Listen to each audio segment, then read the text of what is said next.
चलिए, स्वागत है आप सबका। तत्पुरुष समास हम पढ़ रहे थे। एक छात्र की एक कोई जिज्ञासा आई थी कि गुरुजी आज थोड़ी सी जल्दबाजी हो रही है। जल्दबाजी नहीं हो रही है, थोड़ा सा आप लोगों को समझने में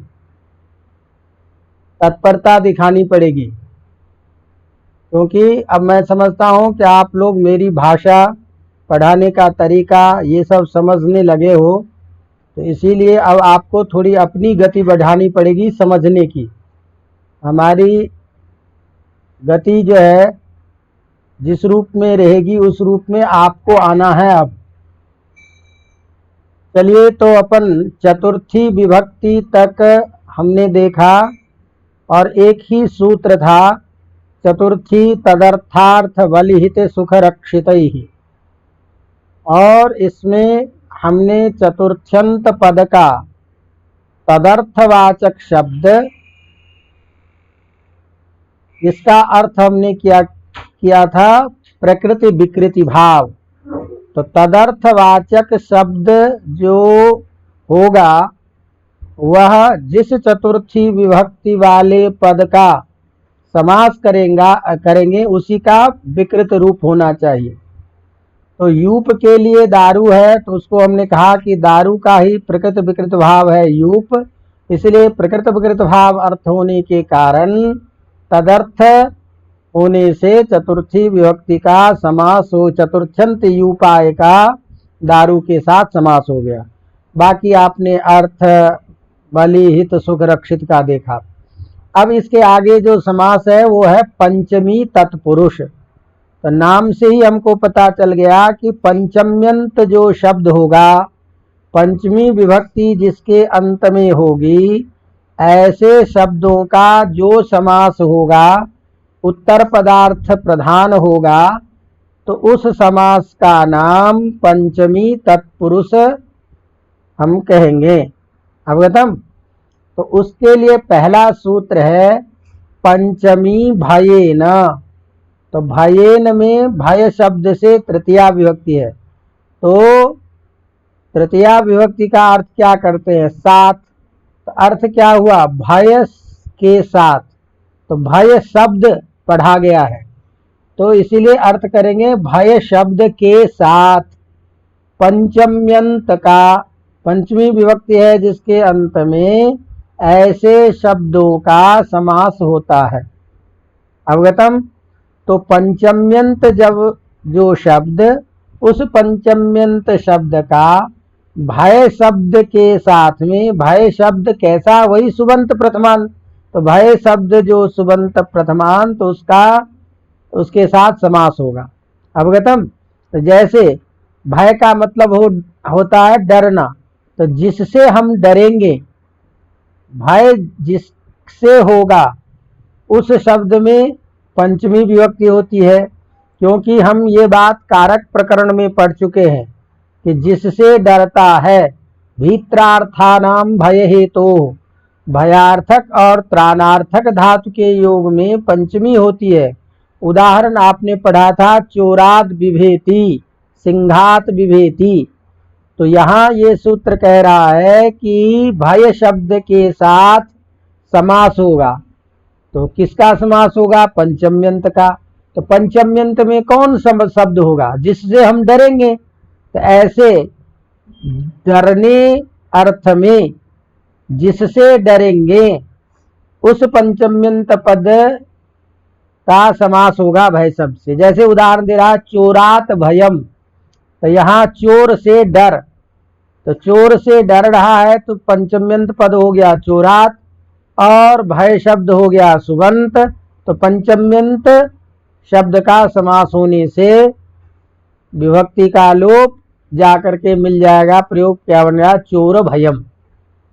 अब यहाँ जो सूत्र में केवल एक ही शब्द गिनाया भय शब्द के साथ, तो वार्तिककार कात्यायन कहते हैं कि केवल भय शब्द के साथ ही पंचम्यंत का समास नहीं होता, डरने अर्थ में और भी कुछ शब्द प्रयोग किए जाते हैं।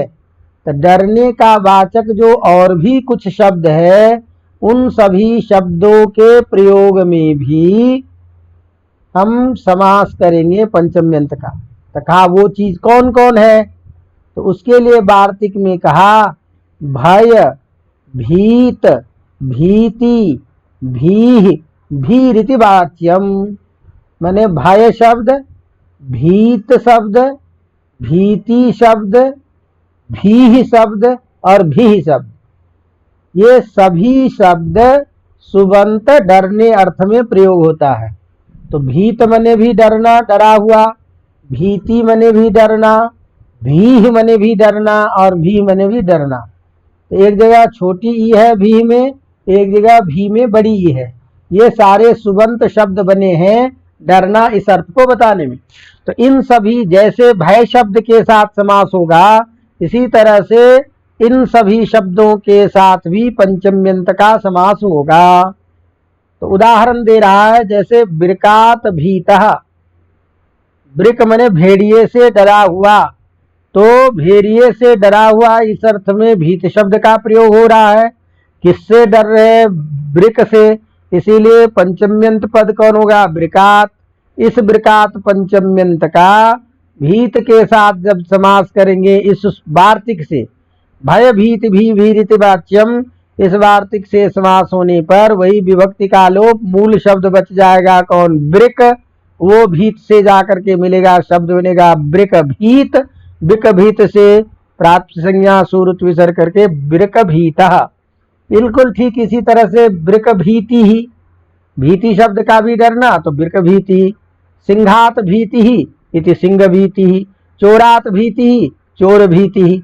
तो जहां कहीं भी आप समासिक शब्द में बने हुए रूप देखें, भीत है, भीति है, और अलग करना पड़े तो पंचमी विभक्ति लगा दीजिए पहले वाले शब्द में। अवगतम। तो इस तरह से सारे प्रयोग बन जाएंगे, ब्रिक भीः आदि। लेकिन इसमें दो प्रयोग कई बार पूछता रहता है, ब्रिक भीतः और ब्रिक भीति। मतलब भीत और भीति शब्द वाला जो शब्द होता है ये कई बार पूछ देता है परीक्षा में। तो इसको ध्यान में रखिएगा कि इसका अर्थ होता है डरना, और इस शब्द का पंचम्यंत के साथ में समास होकर के ये पंचमी तत्पुरुष का उदाहरण है। अवगतम। अब यहाँ कुछ और शब्द गिना रहे हैं कि इन पंचम्यंत शब्दों का सुबंत के साथ समास होगा। तो कौन कौन पंचम्यंत शब्द, तो गिना रहा है स्तोक, अंतिक, दूरार्थ, कृच्छ। तो इन सभी शब्दों को मिलाकर के एक पद बना दिया कि स्तोकांतिक दूरार्थ कृच्छानि। अब इन सभी पंचम्यंत पदों का किसके साथ समास हो, तो उसके लिए बता रहे इक्तेन। इक्तेन में क्त प्रत्यय है, क्त प्रत्यय जिसके अंत में लगा रहेगा उसे कहेंगे इक्त प्रत्यांत शब्द। तो इक्त प्रत्यांत शब्द के साथ पंचम्यंत जो स्तोक पद, अंतिक पद, दूरार्थ का वाचक शब्द और कृच्छ शब्द, इन सभी शब्दों का समास होता है। अवगतम। वार्तिक का ये शब्द कैसा होना चाहिए, पंचम्यंत। कौन कौन, स्तोक, अंतिक, अवगतम, दूरार्थ का वाचक और कृच्छ। कृच्छ बने व्यापक, की इसकी चर्चा करेंगे आगे। तो अब जैसे देखो, स्तोक का मतलब होता है थोड़ा, समझेंगे ना। तो हमने कहा स्तोकात मुक्तः, स्तोकात मुक्तः। स्तोकात छूटा तो सही लेकिन कम। अवगतम। तो कम छूटा से मतलब क्या हुआ, जितनी सजा मिलनी चाहिए उसमें कमी हो गई, यही तो है।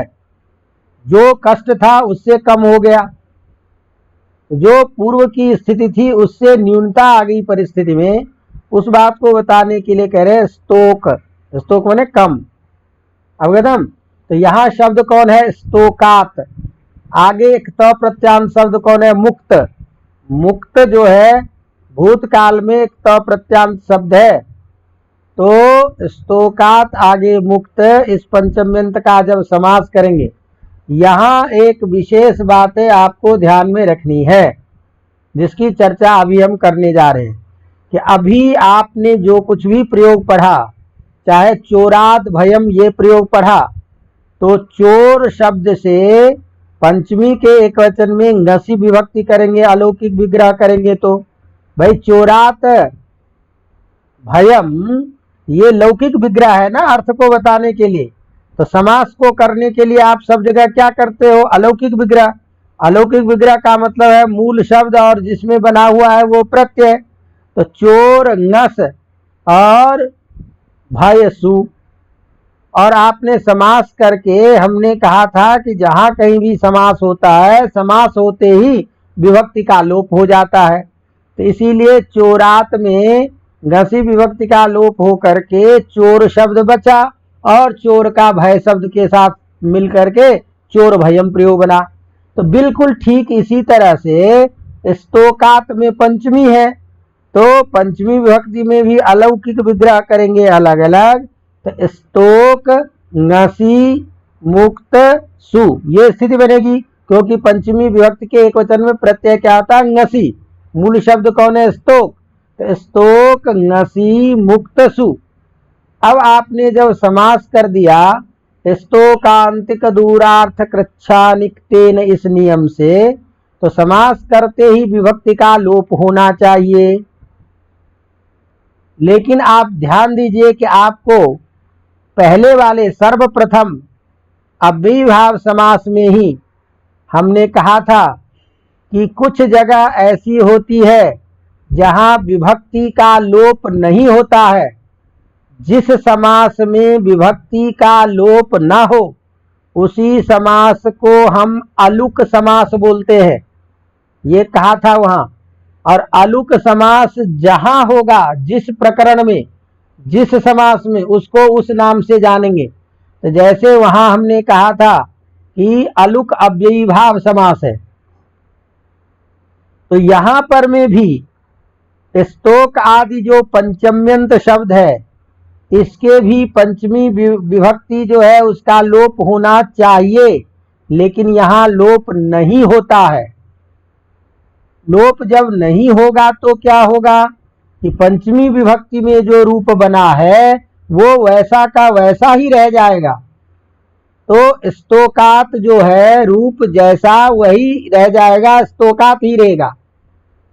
तो यहां पंचमी विभक्ति का लोप कौन नहीं होने देता है, उसको रोकने वाला कौन नियम है, तो वो नियम है पंचम्याः स्तोकादिभ्यः। क्या सूत्र है, पंचम्याः स्तोकादिभ्यः।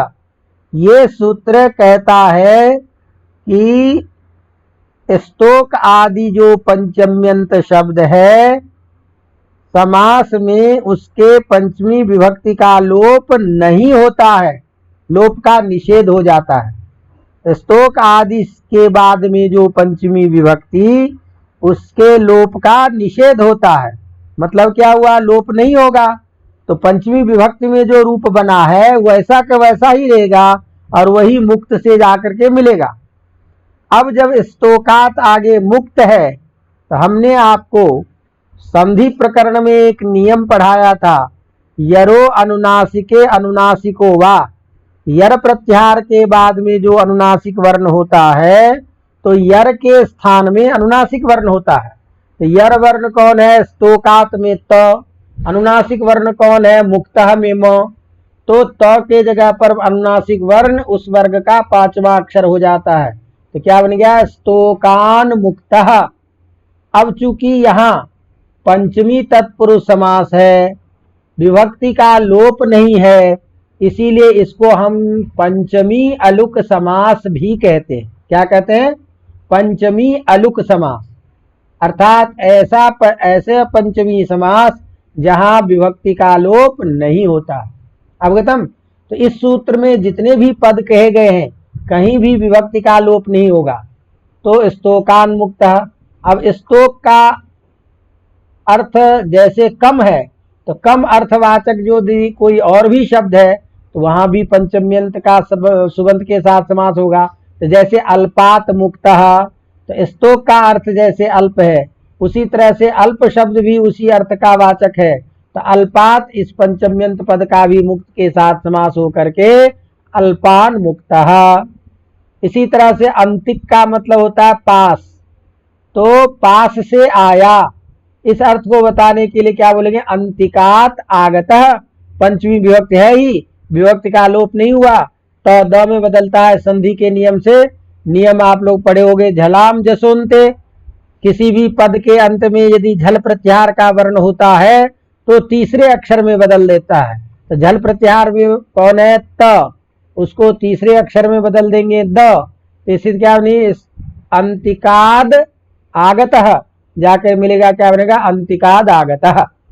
इसी तरह से अभ्यास का भी मतलब यहाँ पास है, अभ्यासात आगतः माने पास से आया, तो अभ्यासात आगतः इति अभ्यासाद आगतः। इसी तरह से दूर से आया, दूरात आगतः इति दूरागतः। विप्रकृष्ट का भी मतलब होता है दूर, तो विप्रकृष्टात आगतः इति विप्रकृष्टाद आगतः।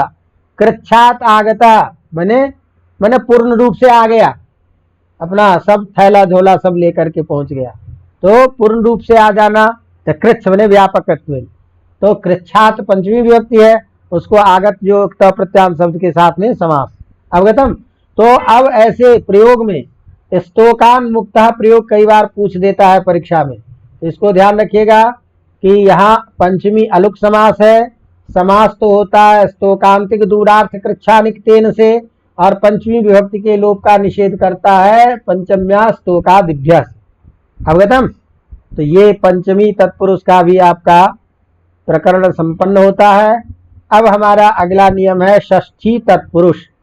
तो षष्ठी तत्पुरुष में सीधा सीधा मतलब है कि षष्ठ्यंत पद का सुबंत पद के साथ समास होगा, कहीं भी होगा। और षष्ठी विभक्ति कहाँ होती है, संबंध बताने के लिए। तो किसी शब्द का कोई संबंध बोध होता हो तो वहां पर में सीधा उस शब्द का उस शब्द के साथ समास हो जाएगा, बीच के विभक्ति का हो जाएगा लोप। जैसे आप कोई भी बोलो कि भाई देवदत्तस्य पुत्रः, ये वाक्य हम करते हैं, तो देवदत्त का पुत्र के साथ संबंध है, इसीलिए देवदत्त में षष्ठी विभक्ति है। तो यहाँ षष्ठी सूत्र कहता है कि षष्ठ्यंत का प्रथमांत सुबंत के साथ समास होगा। तो यहाँ षष्ठ्यंत पद कौन हो गया, देवदत्तस्य, प्रथमांत पद कौन हो गया, पुत्रः। तो इस का षष्ठ्यंत का प्रथमांत शब्द के साथ में समास हो जाएगा। तो समास होने के बाद विभक्ति का लोप करोगे, तो देवदत्त में षष्ठी विभक्ति को बताने वाला विभक्ति है नस, नस का हो जाएगा लोप, शब्द बनेगा देवदत्त बचेगा, वो पुत्र से जाके मिलेगा, क्या बनेगा, देवदत्त से पुत्र इति देवदत्त पुरुषः। कृष्ण से सखा इति कृष्ण सखा, कृष्ण सखा ये भी बनता है। अवगतम। इसी तरह से कहीं भी इस तरह के जहां प्रयोग हो उसका षष्ठ्यंत का समास करते हैं, चाहे राज्ञः पुरुषः, राजा का बेटा इति राजपुरुषः। अब यहाँ कुछ शब्द जो है एक समुदाय में रख करके और कहा कि इन सभी शब्दों का भी, शब्दों के साथ भी षष्ठ्यंत का समास होता है। तो वो शब्द गिना दिया, गिना रहा है, और उसके द्वारा समास विधान करते हैं। दूसरा सूत्र है याजकादिभिश्च, क्या सूत्र है, याजकादिभिश्च। तो याजक, याजक माने यज्ञ करने वाला। अब ये एक शब्द दे दिया आपको, और इसी तरह से अपना दिमाग चला करके दूसरा शब्द भी ढूंढ सकते हैं। तो याजक का स्वरूप जैसा है, जो अर्थ है उस तरह का अर्थ, उस तरह का उस तरह की प्रकृति जिस शब्द की होगी उसमें षष्ठ्यंत का सुबंत के साथ समास होगा। जैसे याजक माने यज्ञ करने वाला, तो याजक शब्द जैसे बना उसी तरह से हमने कहा पूजक, तो पूजक का भी मतलब क्या हुआ, पूजा करने वाला। अर्चक, अर्चक का भी मतलब पूजा करने वाला। पाठक, पढ़ने वाला। लेखक, लिखने वाला। नहीं समझेंगे नहीं। तो गद्यस्य लेखकः इति गद्य लेखकः, है ना। व्याकरणस्य छात्रः इति व्याकरण छात्रः। राज्ञः पुरुषः तो जो भी शब्द है ऐसे षष्ठ्यंत में सबका प्रयोग समास हो जाता है। तो चाहे ब्राह्मणस्य याजकः इति ब्राह्मण याजकः, देवस्य पूजकः इति देव पूजकः, कृष्णस्य भक्तिः इति कृष्ण भक्तिः, गंगायाः जलम इति गंगा जलम। तो गंगा का जल, तो गंगा में विभक्ति कौन सी होगी? षष्ठी। तो षष्ठी विभक्ति का लोप होकर के मूल शब्द कौन बचेगा? गंगा। तो गंगा जल से जाकर के मिलेगा, क्या बनेगा? गंगा जलम। अवगतम। हम कहते हैं तरु का छाया, वृक्ष की छाया, तो तरु शब्द के षष्ठी के एक वचन बनता है तरोह। तरु शब्द उकारांत है, उकारांत कोई भी शब्द हो षष्ठी के एक वचन में ओह लगा करके बोलेंगे, तो तरोह छाया इति तरुच्छाया, अग्नेः शिखा इति अग्निशिखा, वायोः वेगः वायु का वेग वायु वेग, जलस्य प्रवाहः जल प्रवाह, सुखस्य भोगः सुख भोगः, पयसः पानम इति पयः पानम। क्योंकि पयस शब्द जो है मूल शब्द है, तो विभक्ति का लोप होने पर शब्द बचेगा पयस, और पयस शब्द में सौ पद के अंत में है, इसीलिए सौ को रू सजसो रू से और र को विसर्ग होकर के पयः पानम बनेगा। इसलिए पयः पानम भुजंगानाम केवलम विषवर्धनम। सांप को यदि दूध पिलाओगे तो सांप को दूध पिलाने से उसका विष बढ़ता ही है, उसका विष और बढ़ता है। तो इसी तरह से कन्यायाः दानम इति कन्यादानम, आज्ञायाः भंगः इति आज्ञाभंगः, गुणस्य ग्राहकः इति गुणग्राहकः इत्यादि। ये सारे के सारे जो है, तो इसका मतलब कहीं भी किसी शब्द में हमको संबंध बोध दिखाई दे रहा हो, उस संबंधवाचक शब्द का षष्ठ्यंत के साथ समास हो जाएगा। अवगतम। तो देवस्य पूजकः, संस्कृतस्य अध्यापकः इति संस्कृत अध्यापकः। अवगतम। इसी तरह से भुवः पति इति भूपति, राज्ञः सखा इति राजसखा, विष्णोः पुरम इति विष्णुपुरम इत्यादि सारे प्रयोग होंगे। अवगतम। इसी तरह से यहाँ एक छोटा सा और विशेष नियम आ रहा है कि वो कहता है गुणात् तरेन तरलोपस्य वक्तव्य। आपको चूंकि ये उदाहरण कई बार प्रसिद्ध प्रयोग है और जानना चाहिए इसका मतलब क्या है, इसीलिए हम इस चीज को आपको बता रहे हैं कि संस्कृत में यदि किसी चीज को की अधिकता को बताना होता है तो दो में से किसी एक की अधिकता को बताते हैं तो तरप प्रत्यय लगता है। अवगतम। या सामान्य रूप से ये समझ लीजिए कि अत्यधिक अर्थ को बताने के लिए तरप प्रत्यय होता है। अवगतम। तो यहां पर में एक नियम आ रहा है कि गुणात तरेना, मने तरप क्या है? प्रत्यय। तो तरप प्रत्यय लगा हो जिस गुणवाचक शब्द के साथ। अवगतम। क्या समझ में आ रही बात? अर्थात ऐसा गुणवाचक शब्द जहां तरप प्रत्यय लगा हो। अब इसको एक साथ पढ़ो, तरप प्रत्यांत गुणवाचक शब्द के साथ। समझ में आ रही बात की नहीं? तरप प्रत्यांत, तरप प्रत्यय है जिसके अंत में ऐसा जो तरप प्रत्यांत शब्द, उस शब्द के साथ षष्ठ्यंत का समास होता है। अवगतम। जैसे हम प्रयोग कहते हैं सर्वेशाम, और एक विशेष नियम और करता है, तरप प्रत्यांत का समास करेगा और तरप का लोप भी कर देगा, तरप का लोप कर देगा। तो दो काम करता है, ध्यान रखना। अब विग्रह में क्या है? सर्वेशाम श्वेत तरह, तो यहाँ सामान्य विवक्षा में बहुवचन है, तो इसीलिए बहुवचन का प्रयोग समुदाय को लेकर। अवगतम। तो सर्वेशाम श्वेत तरह, तो यहाँ श्वेत क्या है? गुण। भाई श्वेत गुण है, कृष्ण गुण है। गुण किसे कहते हैं बता चुका हूं, जो एक दूसरे से अलग करता है। गुण हमेशा भेदक होता है, तो एक दूसरे को अलग करने वाला जो सूत्र है, ऐसा गुण शब्द से तरप प्रत्यय हम करेंगे या श्वेत शब्द से तरप प्रत्यय करेंगे तो क्या प्रयोग बनेगा? श्वेत तरह। तो सर्वेशाम श्वेत तरह, सब में अच्छा, सब में उजला, समझे ना, सबसे उजला इत्यर्थ। तो सबसे सफेद, इस अर्थ को बताने के लिए लौकिक विग्रह वाक्य में हम बोलते हैं सर्वेशाम श्वेत तरह। तो यहाँ तरप प्रत्यांत शब्द कौन हो गया? श्वेततर। षष्ठ्यंत पद कौन हो गया? सर्वेशाम।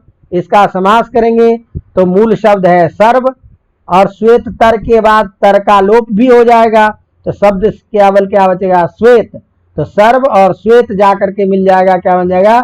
सर्वश्वेतः। इसी तरह से ध्यान दीजिए, हम बोलेंगे सर्वेशाम महत्तर, तो सभी में से श्रेष्ठ। तो महत्तर शब्द में मूल शब्द है महत, और महत शब्द के प्रथमा के एक वचन बनता है महान। महान महान्तौ महान्तः, भवान भवान्तौ भवान भवन्तौ भवन्तः। तो यहाँ सर्वेशाम महत्तर ये हो गया विग्रह, इसमें तरप प्रत्यांत, और महान क्या है? गुण है। तरप प्रत्यांत शब्द कौन हो गया? महत्तर। इस महत्तर शब्द का षष्ठ्यंत जो सर्वेशाम शब्द, उसके साथ समास हो करके विभक्ति का लोप हो करके सर्व महत, और सर्व महत का क्या प्रयोग बनेगा? सर्व महान। अवगतम। अब इसके साथ एक सूत्र आ रहा है जो अर्थ की दृष्टि से प्रधान है, समझने योग्य है और प्रष्टव्य भी है। तो इसलिए थोड़ा सा इसमें षष्ठी में इस सूत्र को समझ लेते हैं। देखो सूत्र है पूर्व पराधरोत्तर मेक देशिनैकाधिकरणे। अवगतम। ढंग से समझना, पहले शब्द को अलग करो। पूर्व, पर, अपर, अधर और उत्तर। पूर्व, पर, अधर और उत्तर, इन सभी शब्दों का समास होगा। अलग अलग करके तोड़ तोड़ करके समझाते हैं आपको, ताकि अच्छी तरह समझ में आ जाए। तो पूर्व का, पूर्व शब्द का, पर शब्द का, अधर शब्द का, उत्तर शब्द का समास होगा। अवगतम।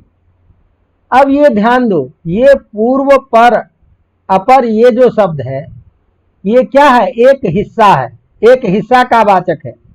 किसी भी चीज के लिए हम कहेंगे इसका पूर्व भाग, इसका पर भाग। तो पूर्व भाग, पर भाग जब भी होगा तो एक देश होगा, एक हिस्सा होगा। तो ये पूर्व क्या है? एक हिस्सा का वाचक। पर क्या है? एक भाग का वाचक, एक देश का वाचक। अवगतम। समझ में आ रही बात? तो यहां मैं क्यों बार बार इसको क्लियर कर रहा हूं? क्योंकि इसमें विशेष बात आने वाली कि एक हिस्सा का वाचक, एक देश का वाचक जो पूर्व, पर, अधर आदि शब्द है उसका समास होगा कब? एकाधिकरण होने पर। क्या? एकाधिकरण होने पर, माने एक अधिकरण, माने एक ही जगह हिस्सा, जिसका हिस्सा बताओगे वो, और हिस्सा का वाचक जो शब्द है वो दोनों एक ही अधिकरण में रहेगा। तो नहीं समझ में आ रही बात? उदाहरण से अच्छी तरह समझ में आएगा। पहले शब्द को दिमाग में बिठाओ कि जिसका तुम अवयव बताना चाहते हो, सामान्य अर्थ क्या हुआ? जिसका अवयव हम बताना चाहेंगे वह हिस्सा, वह अवयव, और जिसका अवयव बता रहे हैं वो अवयवी, वो दोनों जगह एक ही जगह रहे तो उसको क्या कहेंगे? एकाधिकरण। उसको क्या बोलेंगे? एकाधिकरण। तो पूर्व, पर आदि जो एक अवयव है, ऐसे इस अवयववाचक शब्द का अपने अवयवी समुदाय वाचक शब्द के साथ समास होगा। कब? एकाधिकरण होने पर। एकाधिकरण का मतलब क्या हुआ? अवयव और अवयवी दोनों का एक साथ ही अर्थबोध हो। तो जैसे उदाहरण के तौर पे हमने कहा पूर्वम कायस्य, शरीर का पूर्व हिस्सा, तो किसका पूर्व भाग बता रहे हो? शरीर का। तो पूर्व अवयव उसी शरीर में है ना, तो शरीर में ही आधा हिस्सा भी रह रहा है। तो पूरा अवयवी कौन है? शरीर। अवयव है जिसके पास, उसको क्या बोलते हैं? अवयवी। तो अवयवी जो शरीर है उसी शरीर का पूर्व भाग बता रहे हो। तो यह जो पूर्वत्व है और वह जो शरीर है वो दोनों एक ही जगह, एक ही में है, एक ही चीज में इसका ये भाग, इसका ये भाग कर रहे हो। तो इस तरह से एकाधिकरण है। किसका किसका? अवयव का और उस अवयवी का। समझे कि नहीं? अवयव का, समुदाय का, दोनों एक ही जगह है। इसको यही समझो, तब पता चलेगा कहाँ नहीं समझ, कहाँ अवयव नहीं होगा। जैसे हमने कहा पूर्वम नाभेः कायस्य, क्या बोला? पूर्वम नाभेः कायस्य। यहां ध्यान दो, शरीर के नाभि का पूर्व हिस्सा, शरीर के नाभि का पूर्व हिस्सा। अब यहां पूर्व शब्द किसके साथ जुड़ा हुआ है? नाभि के साथ, शरीर के साथ जुड़ा हुआ नहीं है। तो पूर्व का नाभि के साथ समानाधिकरण नहीं है। पूर्व तो है लेकिन उसका समानाधिकरण शरीर के साथ नहीं है, नाभि के साथ है, क्योंकि नाभि का पूर्वत्व है। तो अवयव जो है वह नाभि का अवयव है, शरीर का अवयव नहीं बता रहे हैं यहां। और हमने क्या कहा कि एकाधिकरण अर्थ में ही समास होता है। तो यहां पूर्व शब्द एक अधिकरण में ना रह करके भिन्न अधिकरण में चला गया, भिन्न जगह चला गया। तो पूर्वम कायस्य में तो उसी शरीर का भाग है, इसीलिए दोनों का अधिकरण एक है। इसीलिए दोनों के अधिकरण एक होने के कारण पूर्वम कायस्य में षष्ठ्यंत का समास होकर के पूर्व कायः प्रयोग बनेगा। नहीं समझेंगे ना? शरीर का पूर्व भाग, अपरम कायस्य, शरीर का बाद वाला हिस्सा, तो अपर कायः, तो पूर्व कायः, अपर कायः इत्यादि प्रयोग बनता है। तो यहाँ किसका किसके साथ समास हुआ? पूर्व आदि अवयव का अपने अवयवी के साथ में एकाधिकरण होने के कारण यहाँ समास होता है। यदि अवयव अवयवी में एकाधिकरण न हो, पूर्व आदि शब्द के द्वारा बताया जाने वाला जो अवयव, उस अवयव का अधिकरण अवयवी ना हो तो वहां समास नहीं होगा, एकाधिकरण नहीं होने के कारण। इसीलिए पूर्वम नाभे कायस्य इस वाक्य में कभी समास नहीं होता, क्योंकि पूर्व शब्द का काय जो शरीर है उसके साथ समानाधिकरण नहीं है। समानाधिकरण है किसके साथ? नाभि के साथ। तो पूर्वम नाभे आप बना लीजिए, हमको कोई दिक्कत नहीं है पूर्व नाभि। लेकिन पूर्वम नाभे कायस्य ये जब वाक्य का स्वरूप होगा तो समानाधिकरण नहीं होने के कारण ऐसा वाक्य ही बनता है, ऐसे समास नहीं बनता कभी। अवगतम? इसीलिए केवल हमको यहाँ उदाहरण के रूप में समझाना है पूर्व काय, कि बहुत प्रसिद्ध प्रयोग है, अधिकतर पूछ देता है। तो यहाँ हमको सीधा बताना है कि यहाँ पूर्व आदि जो एक भाग का वाचक शब्द, इसका अपने समुदाय वाचक शब्द के साथ ये अर्थ कह लो, या पूर्व आदि जो अवयव, इसका अपने अवयवी के साथ समानाधिकरण होने पर समास होता है और वो षष्ठी तत्पुरुष समास कहलाता है। अवगतम? इसी तरह से पूर्वम कायस्य, अपरम कायस्य, अधरम कायस्य, ये सारे प्रयोग बन जाए। अवगतम? इसी तरह से एक प्रसिद्ध प्रयोग आता है अर्धम नपुंसकम, कि समास में षष्ठ्यंत शब्द का अर्ध शब्द के साथ समास होता है। अर्ध शब्द का मतलब आधा, तो अर्ध शब्द का षष्ठ्यंत के साथ समास होता है। और एक विशेष नियम करता है कि अर्ध शब्द हमेशा नपुंसक लिंग में ही होता है। अर्ध शब्द तो हमेशा अर्धम बोलेंगे, समझे कि नहीं? तो जैसे हमने कहा अर्धम पिपल्याः, अर्धम पिपल्याः, तो अर्ध पिपल्ली का आधा हिस्सा, तो शब्द क्या बन गया? अर्ध पिपल्ली। यहां ध्यान रखना है, अर्धम नपुंसकम सूत्र से समास। अवगतम? चलो, वैसे अब ये आपके लिए संपन्न है लेकिन सामान्य रूप से कुछ शब्द है जिसको बता रहा है कि द्वितीय शब्द, तृतीय शब्द, चतुर्थ शब्द और तुर्य मने चतुर्थ, चौथा। अवगतम? तो चतुर्थ का वाचक, चौथे का वाचक तुरीय शब्द भी होता है और चतुर्थ शब्द भी। तो ये जो शब्द है ना, द्वितीय मने दूसरा, तृतीय मने तीसरा, चतुर्थ मने चौथा और तुर्य मने भी चौथा। तो ये जो संख्यावाची शब्द है, इस संख्यावाची शब्द का भी षष्ठ्यंत के साथ विकल्प से समास होता है। षष्ठ्यंत के साथ विकल्प से समास होता है। समझ में आ रही बात की नहीं? तो जैसे प्रयोग क्या, द्वितीयम भिक्षायाः, भिक्षा का दूसरा हिस्सा, दूसरा भाग। अवगतम? यहाँ द्वितीय शब्द का समास हो गया, क्या होगा, द्वितीय भिक्षा। अब ध्यान रखना, यह तो विकल्प से समास किया, अर्थात एक पक्ष में समास नहीं भी होगा, तो नहीं होगा तो वाक्य भी बनेगा। तो भिक्षायाः द्वितीयम, समझेंगे ना, द्वितीयम भिक्षायाः, यह प्रयोग भी बनेगा और द्वितीय भिक्षा भी प्रयोग बनेगा। अवगतम? इसी तरह से मासो जातस्य मास जातः, इसी तरह से एक छोटा शब्द आ गया कि पार शब्द, मध्य शब्द जहाँ रहेगा वहां भी षष्ठ्यंत का समास होगा। तो जिसके पार अर्थबोध करोगे, तो गंगायाः पारम इति गंगा पारम, गंगायाः मध्यम इति गंगा मध्यमम, ये सारे के सारे प्रयोग बन जाएंगे। अवगतम? कर लेंगे। इस तरह से ये षष्ठी तत्पुरुष का ये जो आपका समास था ये संपन्न होता है। तो इस तरह से हमें जो कुछ प्रसिद्ध उदाहरण है, सर्वमहान, सर्वश्वेतः, अवगतम, विष्णुपुरम, भूपति इत्यादि, जो गवाक्ष प्रयोग कई बार पूछ देता है परीक्षा में, ध्यान रखना, गवाम अक्षी इव गवाक्ष, गाय की आंख की तरह जो है, अवगतम, या गो का अर्थ होता है खिड़की, अवगतम।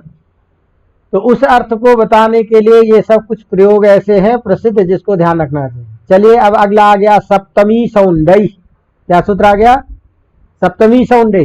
तो सप्तमी सौंदर्य सूत्र कहेगा कि सप्तम्यंत पद का सौंडादि गण में जो पढ़े गए शब्द है, तो आपको सूत्र का अर्थ ध्यान रखना है। सौंडादि गण में जो शब्द है उसको बता ही रहा हूं जो प्रसिद्ध है, तो आपको तो केवल सूत्र का अर्थ ये ध्यान रखना है कि सौंडादि गण में जो पढ़े गए शब्द है, तो सौंड आदि, आदि शब्द से बहुत सारे, सौंडः, धूर्तः, कितवः, चपलः, चपल, धूर्त, किताब, अध्यापक, ये सब एक ही श्रेणी में आता है।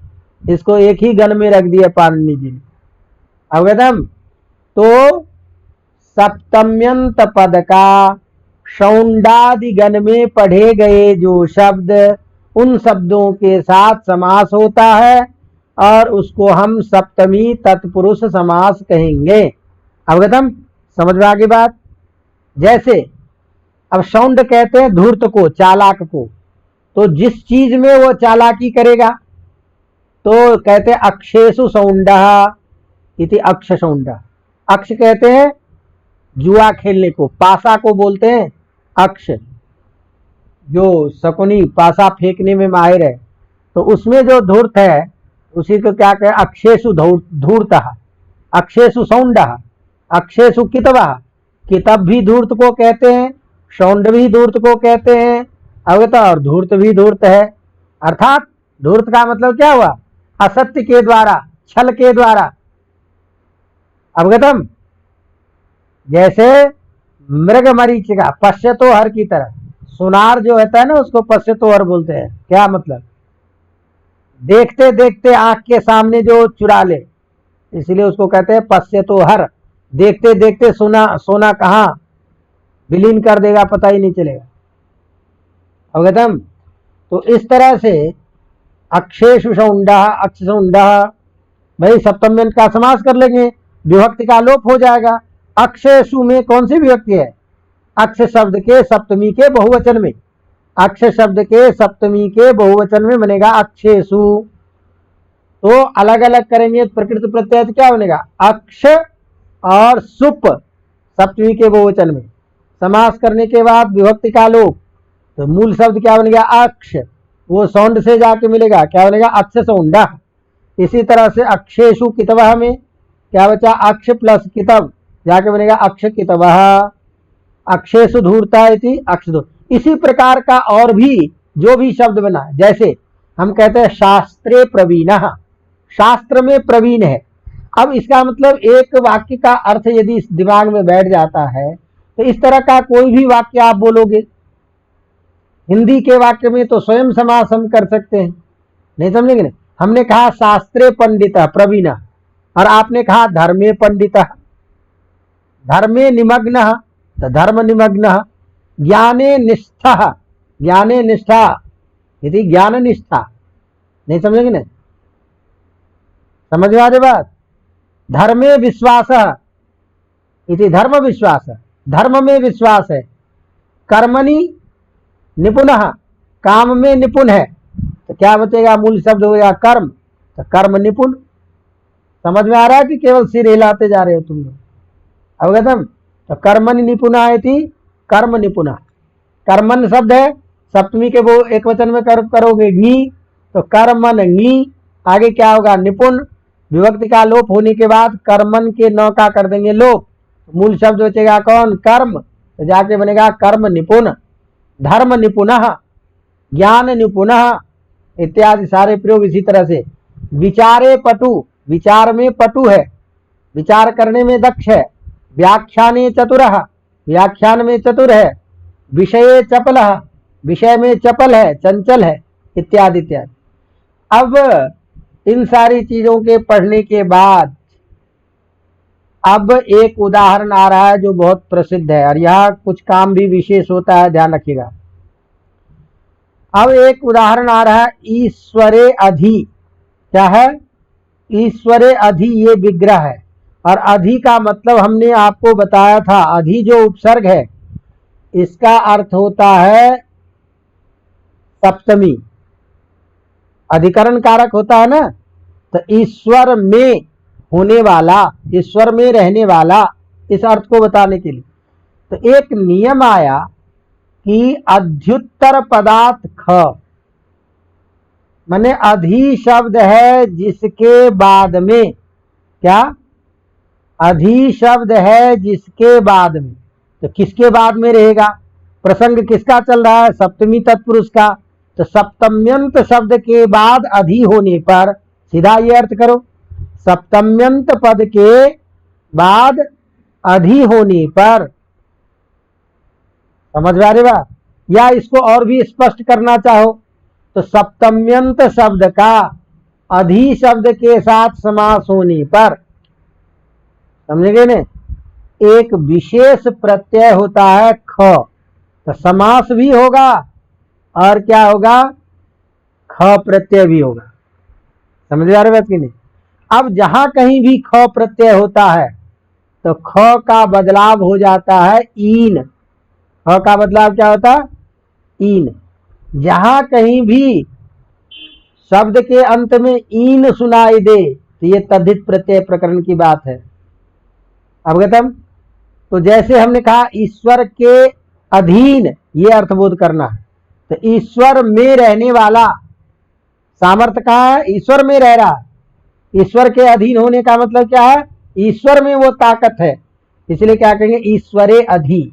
ईश्वर सप्तम्यंत पद हो गया, अधि शब्द के साथ समास कर लेंगे, और समास करने के बाद उत्तर पद में क्या दे आ जाएगा? प्रत्यय ख। समझे? और समास होने पर विभक्ति का लोप कर दोगे तो ईश्वर में जो सप्तमी विभक्ति है वो हट जाएगी, तो ईश्वर बचेगा। आगे क्या बचेगा? अधि, जाकर क्या बना? ईश्वराधि। आगे क्या हुआ? ख। तो स्थिति क्या बनी? ईश्वराधि ख। अब जहां भी ख प्रत्यय होता है तो हमने एक दिन सूत्र बताया था, आय ने या फ ढ ख छ घाम प्रत्यादि नाम। चलिए कोई बात नहीं, कुल मिलाकर के हमको ये समझना है कि ख के स्थान में परिवर्तन ईन होता है। समझ आ रहे हो? तो ईश्वराधि ये बन गया था, आगे ईन जाके मिलेगा तो क्या प्रयोग बना? ईश्वराधीन। नहीं समझ में आ रहा? तो ये ईश्वराधीन प्रयोग आपको ध्यान रखना है, क्योंकि इस तरह से 50 प्रयोग आप दिन भर बोलते हैं या कहीं प्रयोग में आता है। सब ईश्वराधीन है। तो ईश्वराधीन का मतलब ईश्वर में निहित है, तो ईश्वरे अधि ये प्रयोग करेंगे। तो विग्रह क्या करेंगे, ईश्वरे अधि, और प्रयोग क्या बनेगा, ईश्वराधीन। ये दोनों में अंतर है, इस बात को अच्छी तरह से ध्यान में रखना। अवगतम कर लेंगे। तो आप तो इतना केवल ध्यान रखिए कि सप्तम्यंत पद का अधि शब्द के साथ समास और बाद में ख प्रत्यय होकर के उसके स्थान में ईन आदेश होता है, तो प्रयोग बनता है ईश्वरे अधि या विग्रह, और इसका समास बनेगा ईश्वराधीन। अवगतम। अब कुछ शब्द और गिना रहे, सिद्ध, शुष्क, पक्व, बंधिश्च। मैंने सिद्ध शब्द, शुष्क शब्द, पक्व शब्द और बंध शब्द, इन सभी शब्दों के साथ, समझेंगे ना, सप्तम्यंत का समास होगा। अर्थात सप्तम्यंत पद का सिद्ध शब्द के साथ, शुष्क शब्द के साथ, पक्व शब्द के साथ और बंध शब्द के साथ समास होता है। तो सिद्ध मने पूर्ण हो गया, सिद्ध हो गया, समझ में आ रही बात की नहीं। शुष्क मने सूख गया है, पक्व मने पक गया, बंध मने बंध गया। तो जिसमें बंधेगा, जिसमें पकेगा, जिसमें सूखेगा, जिसमें सिद्ध होगा, वो सारे सप्तम्यंत पद होंगे। जैसे हमने कहा सांकास्य सिद्धा, तो किसमें सिद्ध हो रहा है, सांकास्य में, इसीलिए सांकास्य सिद्धा, तो सिद्ध शब्द है ही, उसका सप्तम्यंत साकांस्य का समास हो जाएगा, फिर हो जाएगा सांकांश सिद्धा। आतपे शुष्का इति आतप शुष्का, नहीं समझ रहा, आतप ने अरे धूप में सूख गया, सूर्य की तेज में सिद्ध हो गया, समझ आ रही बात। तो आतपे शुष्का, आतप शुष्क है। अवगतम। स्थाल्याम पक्व इति स्थाली पक्व, स्थाली कहते हैं बर्तन को, बटलोई को, तो बटलोई में पकाया, तो क्या बोलेंगे, स्थाली पक्व है ये सामान, नहीं समझ आ रहा। चक्रे बंधा इति चक्र बंधा, चक्कर में फंस गया या चक्र में से बंध गया, तो इसीलिए सप्तम्यंत, तो ये बंध शब्द का प्रयोग। अवगतम। तो इसमें जो ये चक्रबंध है प्रयोग, स्थाली पक्व है जो प्रयोग, ये प्रयोग कई बार पूछता है। स्थाली पक्व हमें समास बताइए, तो विग्रह क्या करेंगे, स्थाल्याम पक्व। चक्रे बंधा में समास बताइए, क्या बोलेंगे, चक्रबंध। अब अगला सूत्र है जो विशेष अर्थ का वाचक है, तो कहता ध्वांक्षेन छेपे। ध्वांक्षेन मने ध्वांक्ष शब्द का के साथ, ध्वांक्ष मने ध्वांक्ष शब्द के साथ, ध्वांक्षेन में तृतीया विभक्ति है, अर्थ क्या करेंगे, ध्वांक्ष शब्द के साथ सप्तम्यंत का समास होगा। अवगतम। लेकिन यहाँ विशेष अर्थ में, इसलिए ध्यान रखिएगा, ये सब प्रयोग विशेष अर्थ का वाचक जो है वो कई बार पूछ देता है, पढ़ा लिखा परीक्षक बन जाए तो, क्योंकि आजकल परीक्षक भी पढ़ा लिखा हो ये कोई जरूरी नहीं। तो तीर्थे, तो ध्वांक्ष कहते हैं कौए को, ध्वांक्ष किसे कहते हैं, काकः। अब एक विशेष अर्थ यहां दे दिया, ध्यान रखना कि ध्वांक्ष शब्द का सप्तम्यंत वाचक शब्द, ध्वांत शब्द के, ध्वांक्ष शब्द के साथ सप्तम्यंत पद का समास होगा क्षेप अर्थ में, निंदा अर्थ गम्य होने पर। क्या, निंदा अर्थ यदि बोध हो, निंदा अर्थ यदि व्यक्त होता हो, तो ऐसी स्थिति में ध्वांक्ष शब्द का सप्तम्यंत शब्द के साथ समास होता है। और ध्वांक्ष का अर्थ होता है कौआ, ध्वांक्ष का अर्थ होता है कौआ, काकः। तो तीर्थे ध्वांक्ष इव, तीर्थ में कौआ की तरह, तीर्थ में कौआ की तरह करता है, अर्थात तीर्थ कौआ की तरह करता है, ये तीर्थ काक है। तो तीर्थ का कौआ भाई तो तीर्थ में जो कौआ करेगा तो उसके लिए निंदा की क्या बात हुई? कौआ के लिए निंदा की बात नहीं है।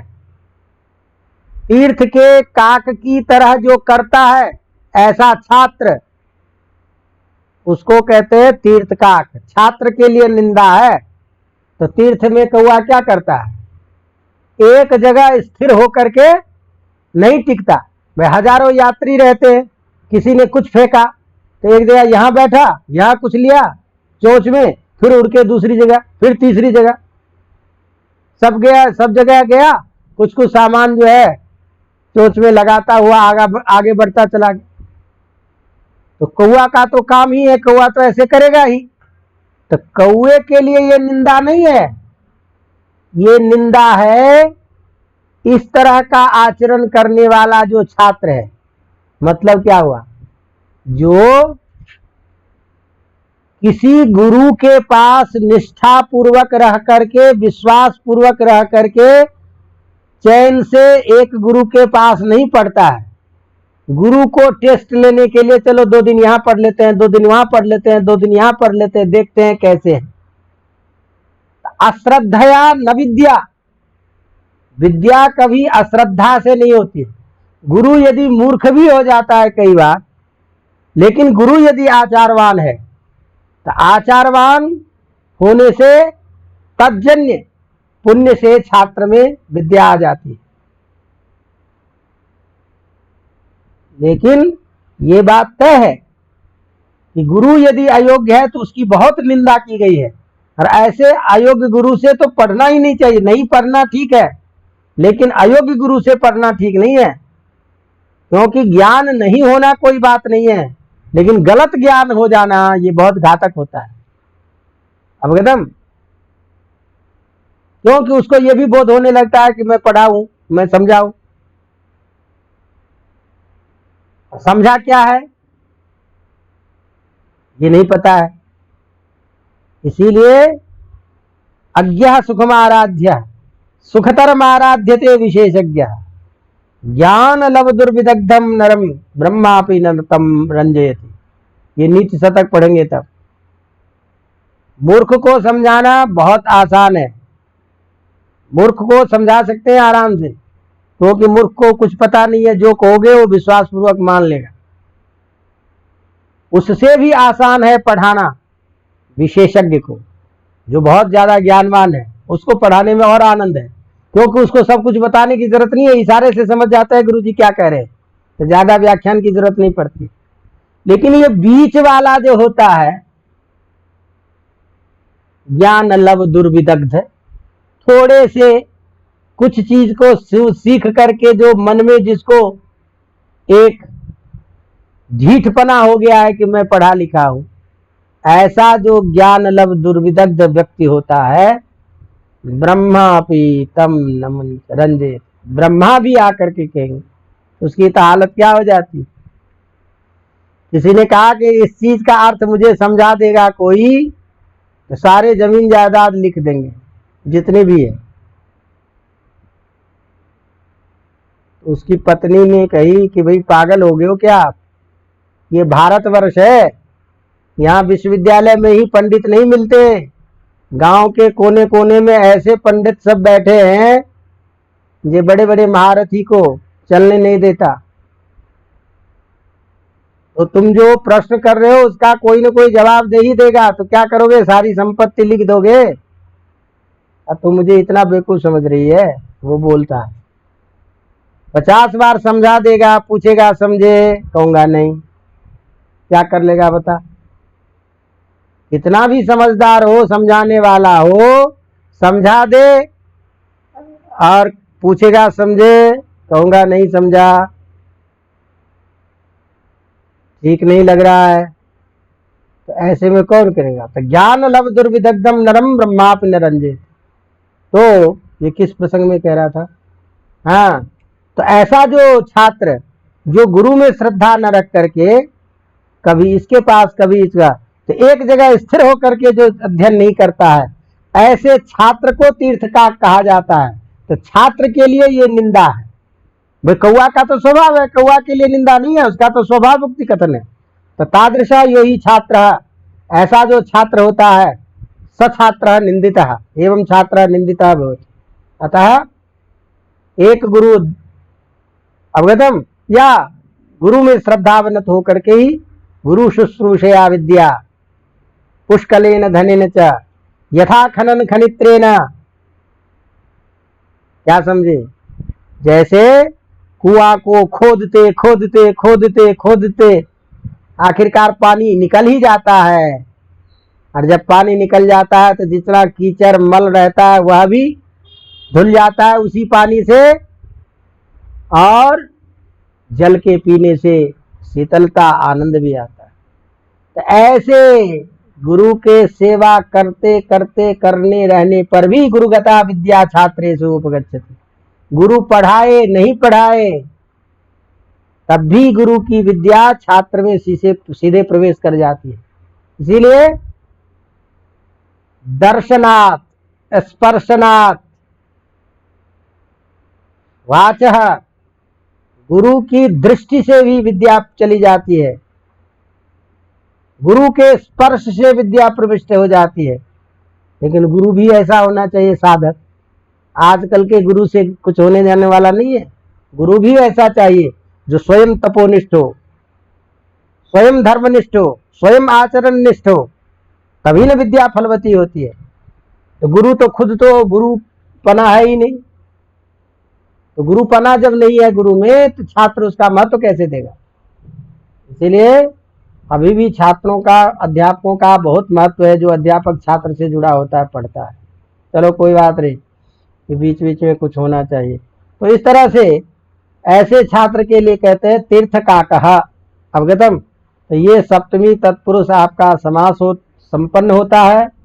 अब इसके साथ में कुछ उदाहरण है जो आप लोग कई बार पूछते हो, तो वो थोड़ा समझने योग्य है। तो जिसकी चर्चा मैं समझता हूँ आज करना ठीक नहीं है, क्योंकि अब द्विगु समास का कुछ प्रसंग आ रहा है जो अच्छा प्रष्टव्य भी है और समझने योग्य भी कुछ है, एक दो चीजें जिसकी चर्चा करेंगे साथ में। चिंता की बात नहीं है, सब हो जाएगा। बाकी साहित्य में इतना, दर्शन में इतना समय नहीं लगेगा, इसलिए चिंता की कोई बात नहीं। आप लोग कक्षा लेते रहिए। चलिए फिर कल मिलते हैं।